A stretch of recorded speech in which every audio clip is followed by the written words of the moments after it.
Tras 8 xornadas impecables, o Racing de Ferrol leva agora 2 derrotas seguidas. Malia xogar na casa, o equipo de Aira nunca estivo cómodo fronte ao Alondras, sen control do medio campo e sen apenas ofrecerlles bons balóns a Manu Barreiro e a Jorge Rodríguez. Aínda así conseguiron adiantarse ao pouco de comezar o segundo tempo. Manu Barreiro decidiu na área. O dianteiro santiagués marcou o que foi o seu quinto gol da temporada, posicionándose como máximo artilleiro do Racing.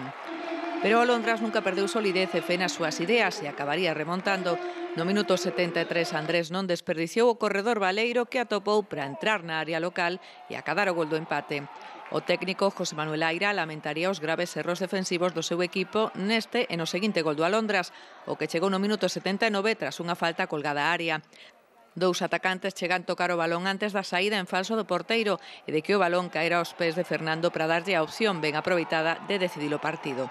Os de Cangas do Morrazo remontaron e convertéronse así no primeiro equipo en arrebatarlle puntos ao líder na Malata. Ni los futbolistas ni yo sacábamos los pies del tiesto antes cuando ganábamos, ni vamos a hablar ahora de que estamos en un bache, de crisis, etcétera, etcétera. Era un partido moi complicado, moi complicado. Creo que os rapaces hoxe estuveron acertadísimos, tuveron as ideas moi claras e de aí os 3 puntos. O Racing non xogou co habitual porteiro titular Camacho, que sufriu unha fractura do brazo no adestramento previo ao partido. Non tivo fortuna o seu sustituto Marcos Balín. Dende que no minuto 8 marcara Manu Barreiro, o Alondras, sin embargo, conseguiu empatar o partido. Imos ver a repetición dos goles do partido. O primeiro, como dicíamos, chegaba no minuto 8 deste segundo tempo.